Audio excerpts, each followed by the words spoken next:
dan langit gelap mendung. Sekarang suasana memanggil beberapa orang secara mendadak tanpa saya persiapkan, ya. Maka yang saya minta mendadak seperti biasa itu berarti Anda dapat undian, ya. Untuk mengatakan sesuatu tentang Romo Hadiwijoyo. Tapi sebelum itu pasti saya akan mempersilahkan wakil keluarga terlebih dahulu. Diwakili oleh siapa? Mbak Nur. Ditemani siapa? Bersama-sama. Total berenam ya. Berenam ya.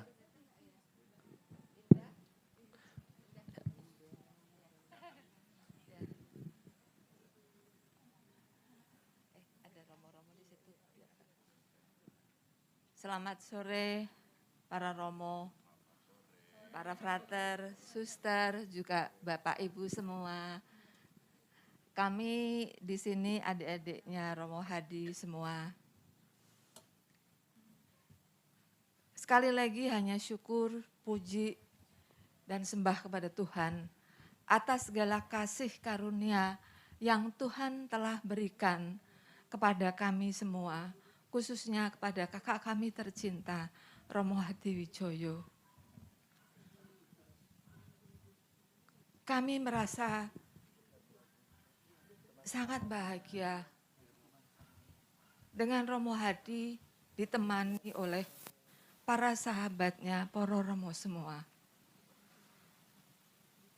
Terima kasih tak terhingga kepada keluarga besar Unio Keuskupan Agung Jakarta, kepada Bapak Uskup Kardinal Suharyo, kepada keluarga besar Pusat Pastoral Samadi, khususnya Romo Justinus Ardianto, kepada para frater Keuskupan Agung Jakarta, kepada para suster, kepada tim OKS, kepada keluarga tim Praise Worship yang selama ini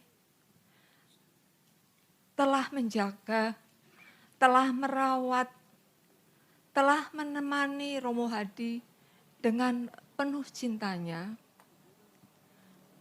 Sekali lagi hanya terima kasih dan terima kasih Romo. Tidak lupa kami memohonkan maaf. Romo Hadi adalah Romo biasa. Dia adalah orang biasa, pasti tidak luput dari kesalahan. Mohon maaf seandainya ada kekilafan, tutur kata, hal-hal yang tidak berkenan kepada semuanya. Kami memohonkan maaf.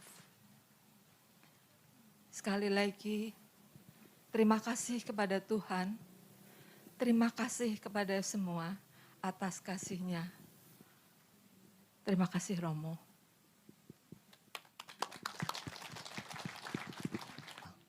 Ren Sumarjo, sesepuhnya paroki Thomas Raso.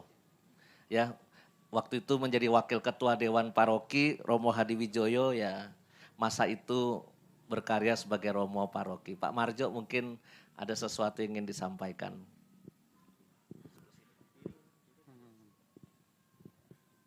Terima kasih Romo Yus, Ibu Bapak, Saudara sekali, para pastor, para frater, suster, dan para hadirin yang semua. Benar yang dikatakan Romo Yus, saat itu kami sebagai wakil Dewan Paroki yang mempersiapkan berdirinya Paroki Matias Rasul Kosambi. Yang sebelumnya juga sudah dipersiapkan oleh Romo Hadi, pendahulunya Romo Hadiwijoyo. Yang seluas 12.500. Dan kami yang menandatangani Romo Hadi mengatur perjalanan ke Larantuka. Namun kami tidak bisa ikut, hanya sampai Bogor. Dari Jakarta menuju ke Bogor itu jalan kaki sampai ke Cililitan naik bis. Terus dilanjutkan ke Bandung dan jalan kaki sepanjang 10 km. Terus dilanjutkan ke Yogyakarta dan selanjutnya sampai Larantuka.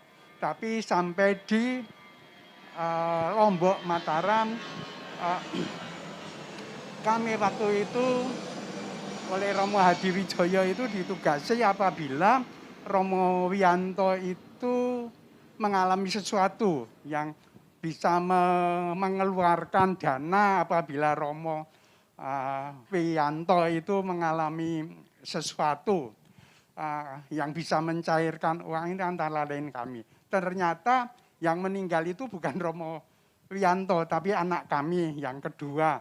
Dan saat itu yang merawat anak kami itu Romo Yus waktu di Jogja, rumah saya di Jogja, rumah kakaknya Romo Rohadi. Dan selama kami bersama Romo Hadiwijoyo, itu puncak rencana saat itu, Kosambi itu akan kita dirikan sebagai gereja Bali Chinese. Sudah direncanakan dan juga akan dan juga karena itu bentuknya Bali Chinese. Bahkan dikembangkan nanti di lantai bawah daripada gereja Kosambi itu tempat abu, penyimpanan abu, dan merencanakan juga rumah rumah duka kalau sekarang itu lokasinya di dekat restoran Sampiren di Ring Jakarta Barat. Memang idealnya sangat tinggi dan Romo Hadi itu setiap saat di samping mengunjungi makam-makam itu tidak lupa juga mengunjungi makam anak kami yang namanya Roberto Sigit Briva Musinto, dan sungguh pun suasananya itu ya hujan seperti itu pun beliau berusaha menengok di kuburan kami, langsung masuk ke rumah, masuk dapur, dan saat itu kebetulan perhelatan memperingati peringatan arwah. Nah, itulah yang sekelumit kami bisa ungkapkan kepada Ibu Bapak para pastor. Kami berusaha bersama Pak Biltuar mencarikan izin dan segalanya, dan kebetulan relatif mudah untuk berdirinya Paroki Matias Rasul Kosambi. Kebetulan wali kota itu lulusan Kanisius, dan rapat hanya dalam waktu 20 menit itu bisa disetujui oleh semua aparat. Kalau Bojong itu memerlukan 5 tahun. Tapi Kosambi itu relatif sangat-sangat cepat karena ya keluasan, kemampuan lobbying dan segalanya Romo Hadiwijoyo itu sungguh sangat mengesankan, sehingga ya wali kota pun bersama aparat di bawahnya segera menyetujui. Kami bersyukur karena bisa mendampingi Romo Rohadi dengan baik. Sungguh pun selanjutnya waktu itu dipindah di Pasar Minggu, kami melanjutkan dan akhirnya sampai saat ini pun komunikasi dengan Romo Hadiwijoyo itu sangat mesra.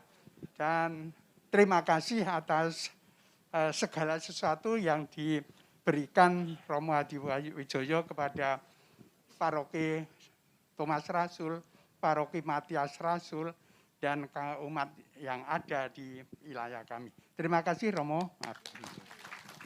Terima kasih Pak Sumarjo. Anaknya Pak Marjo, Mas Sigit itu meninggal dunia secara mengejutkan tapi luar biasa. Karena sedang membaca puisi di depan altar. Misa kaum muda, baca puisi, dia jatuh, kita kira acting jatuh. Ternyata lalu meninggal dunia. Kedua yang saya panggil secara spontan adalah Bapak Roni Barli. Pak Roni boleh maju ke sini Pak. Ini dari wajah dan penampilan sangat mirip. Pak Roni mungkin ada sekelumit cerita khususkah tentang Romo Hadi? Karena pengalaman beliau bersama Romo Hadi ini banyak. Selamat sore para pastor, suster, dan keluarga dari Romo Hadi, serta saudara-saudara yang hadir sore hari ini. Kalau saya mau ceritakan,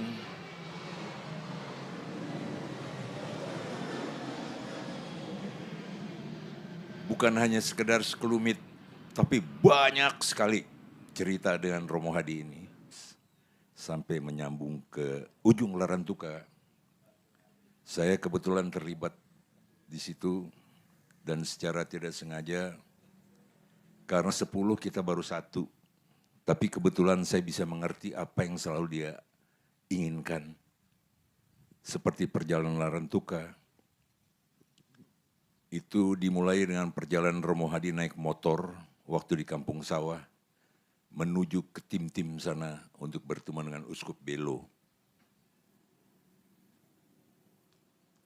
Kedua, kita berangkat lagi dengan mobil dari Jakarta menuju ujung Larantuka dengan Romo Hadi untuk penjajakan pengangkatan patung Pieta dari Jakarta, Thomas Rasul, menuju Larantuka. Saya tidak mengerti karena di tengah perjalanan sampai di Jogja, malam-malam Romo Hadi datang ke rumah. Dia menyatakan, Pak Roni, tolong saya, dan selanjutnya menuju ujung Larantuka itu bukan perjalanan sedikit. Cukup jauh, dan saya siap untuk menerima estafet itu, mulai dari Jawa Timur, menuju Bali, NTT, Flores, Larantuka, itu kurang lebih bolak-balik itu sekitar 8.000 kilo di luar nalar pikiran kita ya, apa yang sudah kita jalankan pengangkutan Pieta itu. Semua saya ambil dalam video seluruhnya. Dan waktu saya bilang, Romo, ini bagaimana kalau kita video ini kita kirim ke Roma? Karena menurut saya ini adalah perjalanan rohani yang terpanjang di seluruh dunia. Romo Hadi cuma bilang, gak usah katanya. Sampai saat ini pun saya cuma simpan-simpan aja. Tapi saya mohon izin Romo, satu saat saya akan keluarkan perjalanan itu. Karena benar-benar luar biasa perjalanan menuju Larantuka. Jadi seperti itu kira-kira perjalanan. Dan sekali lagi saya mengucapkan terima kasih kepada Romo Yus. Berkat beliau,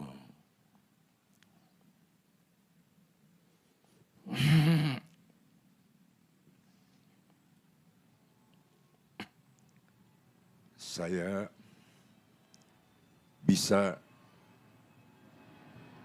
menghadapi Romo Hadi di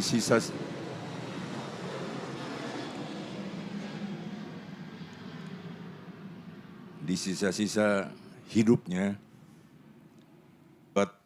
Sampai saya mengaku Romo tidak bisa bertemu Romo Hadi. Tapi di hari terakhir pagi hari, saya telepon pagi-pagi Romo Yus, tidak diangkat. Jam 9:30 di Starbucks saya tunggu, siap Romo, saya tunggu di sana.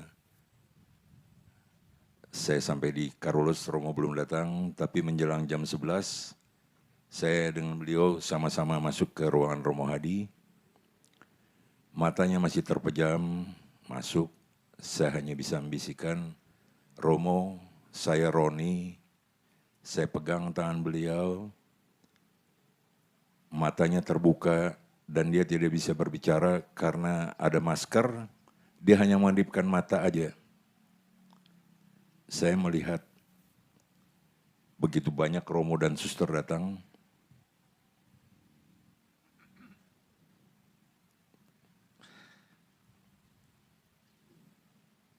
Saya yakin sebentar lagi Romo akan berangkat.